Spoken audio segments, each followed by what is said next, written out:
ASV prezidents Donalds Trumps paziņoja par jaunu kara mērķi pret Irānu, un sabiedrotie Persijas līča reģionā aicināja Trumpu sākt sauszemes operāciju ar mērķi gāzt Irānas režīmu.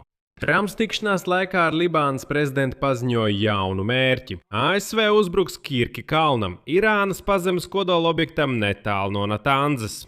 Turklāt pēc Donalda Trumpa vārdiem tas jau ir izlemts jautājums, atliek tikai veikt sagatavošanās darbus, bet irāņiem labāk būtu pamest šo apgabalu, un amerikāņi viņus par to brīdina. Vienlaikus Bloomberg ziņo, ka ASV sabiedrotie Persijas līcī izdarot spiedienu uz Donaldu Trumpu, pieprasot sākt sauszemes iebrukumu Irānā un beidzot ieņemt naftas terminālu Harkas salā. Savukārt Senāta uzklausīšanās 21. jūlijā ASV aizsardzības ministrs Pīts Heksets nosauca šī kara cenu. Šobrīd tā ir $37,5 miljardi, un uzreiz Pīts Heksets lūdza kongresam vēl $77 miljardus. Taču viņš tā arī nespēja atbildēt, kāds vispār ir šī kara galīgais mērķis un kāpēc. Prezidents Donalds Trumps vairāk nekā 30 reizes publiski maldināja amerikāņus, paziņojot, ka ASV jau ir uzvarējuši šajā karā. Saka, ja jau esat uzvarējuši, kāpēc jums vēl vajag $67 miljardus? Irānas militārā vadība Hatam al-Bija jau ir atbildējusi, un viņi saka, ka jebkurš uzbrukums kodolobjektiem tiks uzskatīts par kara paplašināšanu reģionā. Kopumā šajā raidījumā izskatīsim, par kuru tieši kalnu ir runa, kuru grasās uzbrukt Donalds Trumps, kāpēc to līdz šim nav varējuši sabombardēt, kas mudina Trumpu uz sauszemes operāciju un cik tas viss jau izmaksā Amerikai. Mani sauc Aleksejs Pečijs apspriedīsim šo tēmu kopā, bet pirms mēs sākam, lūdzu abonēt šo kanālu. Mēs tojamies 300 000 abonentu atzīmē, tāpēc būšu pateicīgs par katru jūsu abonementu.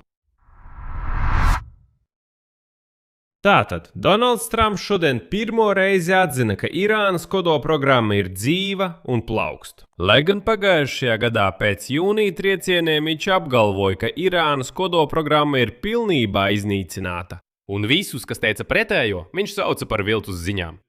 Ja atceraties, viņš paziņoja, ka pēc jūnija bombardēšanām Irānai vairs nav kodolprogrammas. Viss.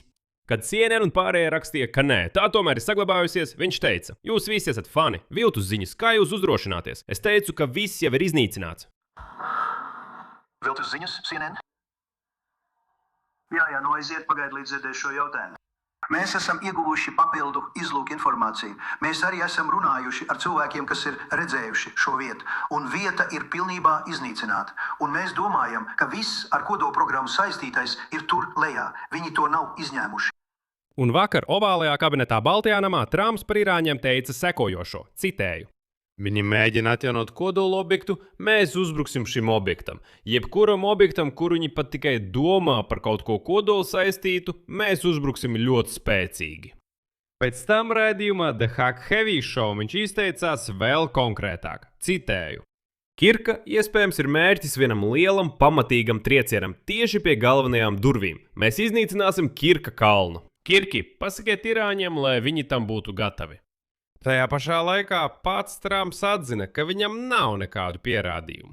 Pēc viņa teiktā, ASV uzskata, ka Irāna iespējams šajā objektā glabāja centrifūgas urāna bagātināšanai. Bet viņš piebilda, citēju, mums tas nav ierakstos.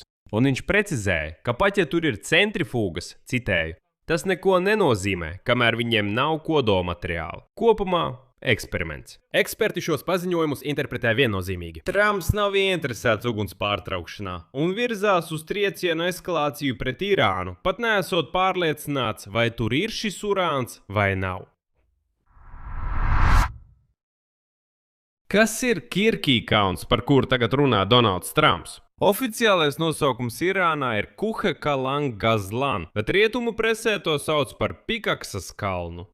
Kalns atrodas uz dienvidiem no urāna bagātināšanas rūpnīcas Natanzā, 3 km attālumā no tās. Parametri saskaņā ar Amerikas Zinātnes un Starptautiskās drošības institūta datiem ir šādi. Kalna augstums ir 1608 metri virs jūras līmeņa. Pats objekts atrodas aptuveni 100 metrus zem kalna. Iekšpusē ir tuneļu un būvju komplekss, kas izcirsts tieši klintī. Darbi šajā kalnā sākās 2020. gadā. 2021. gadā Irāna paziņoja, ka šī ir centrifūgu montāžas vieta, kas aizvieto līdzīgu rūpnīcu Natanzā, kura tika iznīcināta. Bija plānots, ka jauda būs 6000 centrifūgu gadā. Pēc ASV triecieniem pa 3 Irānas kodolobjektiem 2025. gada jūnijā Natanza, Fordo un Isfahāna būvniecība Kirkikalnā tika pātrināta. To noteica Stratēģisko un starptautisko pētījumu centrs, analizējot satelīta attēlus. Pēc tā datiem Irāna ir uzcēlusi drošības sieras ap visu objektu un izbūvējusi tuneļus uz rietumiem, austrumiem un dienvidiem. Zinātnes un starptautiskās drošības institūts, analizējot februāra vidus attēlus, apraksta, kā irāņi gatavojās jaunām aviācijas triecieniem. Tālāk citāts. Pie vienas no austrumu tuneļa ieejām redzams, ka akmeņi un augsne ir pārvietoti un izlīdzināti virs tuneļa portāla. Pēdējā mēneša laikā šī tuneļa ieejas paplašināšanai tika pievienots dzelzbetona ietvers. Tas ļauj pievienot papildus slodzi akmens, augsnes vai betona veidā. Institūta secinājums ir šāds. Šie darbi nostiprina tuneļa portālus un nodrošina papildu aizsardzību pret aviācijas triecieniem – būvniecība. Objektā darbi turpinās joprojām, un te ir galvenais. ASV nav uzbrukušas Kirkikalnam ne pagājušā gada 12 dienu kara laikā, ne arī šī gada 5 mēnešus ilgajā pilna mēroga karā. Objekts ir tik dziļi nostiprināts, ka to ir grūti caursiet pat ar visspēcīgākajām pretbunkuru bumbām. Vēlreiz, pēc oficiālajiem datiem tur dziļums pārsniedz 100 metrus, un pārsvarā tas ir granīts. Saskaņā ar Wall Street Journal datiem tas joprojām nav skaidrs. Vai centrifugu pārvietošana uz Kirku bija mēģinājums tur uzbūvēt jaunu bagātināšanas rūpnīcu, vai arī irāņi vienkārši slēpa iekārtas no iznīcināšanas. Kopumā Irānas kodolprogramma ir apvīta ar noslēpumiem. Uz 2025. gada jūniju Irānā bija aptuveni 441 kg urāna, kas bagātināts līdz 60%. Turpmāk bagātinot līdz ieroču līmenim, ar šo daudzumu pietiktu vairākiem kodolu uzlādēm. Startautiskās atomenerģijas aģentūras ģenerāldirektors Rafaels Grossi šī gada 9. martā paziņoja, ka aptuveni 200 kg Irānas augsti bagātinātā urāna pēc aģentūras aplēsēm joprojām tiek glabāti dziļos tuneļos kodolkompleksā pie Isfahānas. Un tagad eksperti apgalvo, ka, ja skatās uz pašreizējo kara tendenci, tad ASV uzdevums izklausās šādi. Līdz galveno kaujas operāciju beigām ASV un Izrēlē ir jāpaveic divas lietas. Neutralizēt, patiesi paņemt Kirkikalnu un izņemt vai iznīcināt augsti bagātinātā urāna krājumus, lai te nenonāktu izdzīvojošo režīma elementu, citu naidīgu valstu vai teroristisko proksi spēku rokās. Tas nozīmē, ka Kirkikalns jebkurā gadījumā ir jāuzbruk.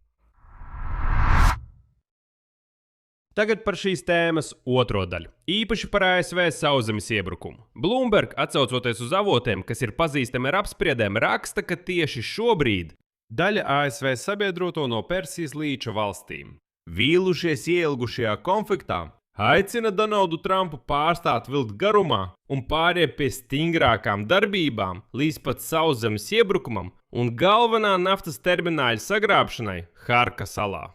Šo amatpersonu loģika ir ļoti vienkārša. Teherāna nekad neies uz kompromisiem attiecībā uz Hormuza šaurumu bez spēka pielietošanas, bet Trumps nekad neuzvarēs tajā karā, kuru viņš šobrīd vada. Nepieciešama vai nu eskalācija, vai arī Trumpam būtu jāatzīst neveiksme, vienkārši jāaiziet un vairs nedestabilizēt reģionu. Sabiedrotu pretenzijas arī ir saprotamas. Ilgstošs konflikts bez skaidras stratēģijas var vilkties mēnešiem ilgi. Vašingtona grauj reģiona investīciju pievilcību un nogalina turisma nozari. Piemēram, tie paši Emirāti ļoti cieš no tā, ka jau gandrīz pusgadu Trumps vada karu, kura iznākums vispār nav saprotams. Tātad monarhijas jautā Trumpam, kāda ir šī stratēģija, kurp mēs virzāmies, ko tu mēģini panākt, un galvenais, kā tu mēģini to panākt. Daudzi amatpersonas reģionā uzskata, ka ASV ir nepieciešama eskalācijas stratēģija deeskalācijas vārdā. Proti, Vašingtonai ir jādara vairāk, jo pašreizējā dinamika nekad nepiespiedīs Irānu piekāpties. Ne attiecībā uz Hormuza šaurumu, ne uz kodolprogrammu. Proti, jau ir acīm redzams, ka šī iknakts Irānas apšaudīšana ar raķetēm nepie kā nenoved. Taču sabiedroto starpā nav vienotības, un arī tas ir svarīgi. Bloomberg norāda, ka ja pirms pagaidu ASV un Irānas vienošanās jūnija vidū Arābu valstis bija vienīgās, kas vienot aicināja uz diplomātiju, tad pēdējo 2 nedēļu laikā šis konsens ir pilnībā sabrucis. Katara, kas kopā ar Pakistānu ir galvenais starpnieks, uzstāj uz tūlītēju deeskalāciju un iebilst pret militārās operācijas paplašināšanu. Apvienotie Arābu Emirāti vēlas, lai Eiropas valstis aktīvāk iesaistītos kuģu pārvietošanās nodrošināšanā caur Ormūzas šaurumu un uzsāktu atmīnēšanas misiju. Un starp citu, tieši šajā laikā jaunais Lielbritānijas premjerministrs beidzot pievienojās. Oficiāli atļāva amerikāņiem izmantot Britu militārās bāzes triecieniem pret Irānu. Bet viss atduras pret naudu. Senāta uzklausīšana 21. jūlijā ir visspilgtākā šīs visas lietas daļa. ASV aizsardzības ministrs Pīts Heksets nosauca šī kara oficiālās izmaksas. Karš ar Irānu ASV jau ir izmaksājis $37,5 miljardus. Salīdzinājumam, aprīļa beigās Pentagons minēja 25 miljardus, bet maijā 29. Un tagad Donalda Trumpa administrācija uzmanību ir pieprasījusi kongresam papildus gandrīz $88 miljardus, no kuriem vairāk nekā 67 miljardi tieši Pentagonam. Tas viss ir daļa no aizsardzības ministrijas budžeta priekšlikuma $1,5 triljonu apmērā 2027. finanšu gadam. Bet spriežot pēc visa, reālais skaidrs ir daudz lielāks. Un pēc avotu sniegtās informācijas, ASV aizsardzības ministrijas iekšējais novērtējums sasniedz līdz pat $100 miljardiem, ja ņem vērā bojāto amerikāņu bāzu remontu, iznīcināto lidmašīnu nomaiņu un pilnīgu izlietoto munīcijas krājumu atjaunošanu. Senatoru reakcija bija asa, turklāt no abām pusēm. Šeit minēšu 2 piemērus. Republikāns Džons Kenedijs paziņoja, citēju, mums ir nepieciešamas tiešas atbildes. Mums ir jāatrod veids, kā izskaidrot Amerikas tautai, kāpēc mēs vispār tur devāmies un kā mēs plānojam no turienes iziet. Un kā mēs tajā pašā laikā mazināsim Irānas spējas iegūt kodolieročus. Demokrāts Digs Durbins paziņoja sekojošo. Viņi nevar izskaidrot, kā šī nauda vispār tiks iztērēta. Un pats galvenais Pīts Heksets tā arī neatbildēja senatoriem, kāda vispār ir šī kara stratēģija un ko Trumps patiesībā cenšas panākt. Senatori saka, klausieties, mēs piešķiram $10 miljardu šim karam. Kāpēc? Kāda jēga tam visam? Kāpēc tas viss? Kur mēs virzamies? Ko mēs cenšamies panākt? Kāda ir Donalda Trumpa stratēģija šajā karā? Jo es atgādināšu, februārī viņš teica, 3-4 nedēļas viss beigsies. 3-4 nedēļas viss beigsies. Irāna kapitulēs, režīms kritīs, nebūs kodolprogrammas. Irānai vairs nebūs raķešu spēku. Irānas atbalstīties spēki tiks sakauti. Un viņš saka, 3-4 nedēļas viss būs gatavs.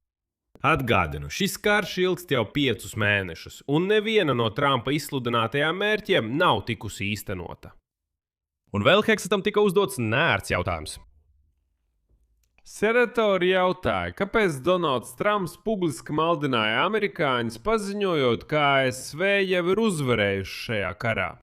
Ja tagad tas pats Trumps lūdz vēl $88 miljardus šim karam, kurā viņš, atgādinu, jau ir uzvarējis. Un te senatori saka, klausieties, ko mums teikt saviem vēlētājiem?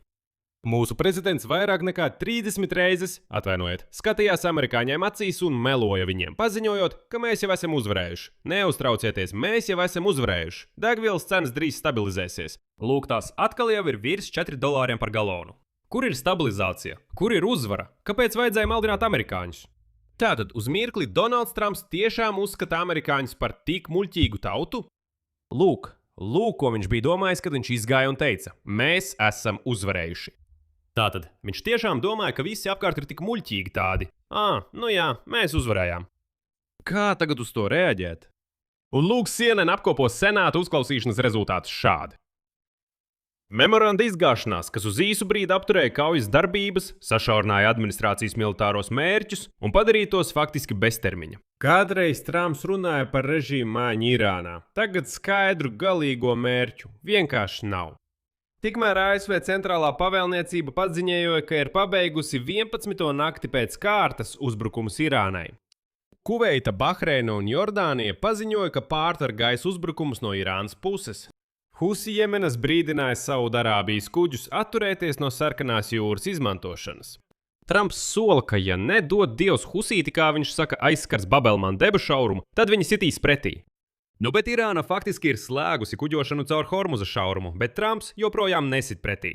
Kas tālāk? Atbildes uz šo jautājumu Donaldam Trumpam vienkārši nav.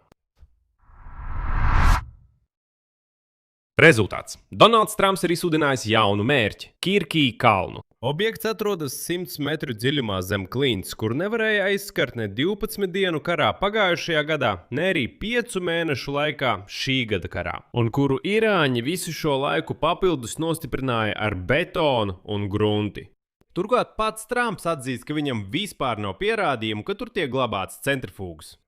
Sabiedrotie Persijas līcī viņa mudina uz sauszemes iebrukumu un uz termināļu sagrābšanu Harkas salā. Taču vienota fronte nav. Katāra ir pret. Emirāti jau vēlas aicināt eiropiešus palīgā, jo redz, ka amerikāņi netiek galā. Karš jau oficiāli izmaksājis $37,5 miljardus, bet pēc iekšējām aplēsēm pat līdz 100 miljardiem. 18 amerikāņu karavīri ir gājuši bojā, apmēram 500 ir ievainoti, un abu partiju senatori senāta uzklausīšanās laikā tā arī nespēja panākt atbildi, kā no tā visa izkļūt. Šeit es likšu daudz punkti, jūsu viedoklis, jūsu secinājumi. Rakstiet komentāros zem šī raidījuma, abonējiet kanālu, nospiediet zvaniņu un neaizmirstiet ielikt patīk. Ja vēlaties atbalstīt šī YouTube kanāla darbu, atgādinu, to var izdarīt ar jebkādu ziedojumu, izmantojot saites un rekvizītus šī video aprakstā. Ar to arī viss. Saudzējiet sevi. Visu labu!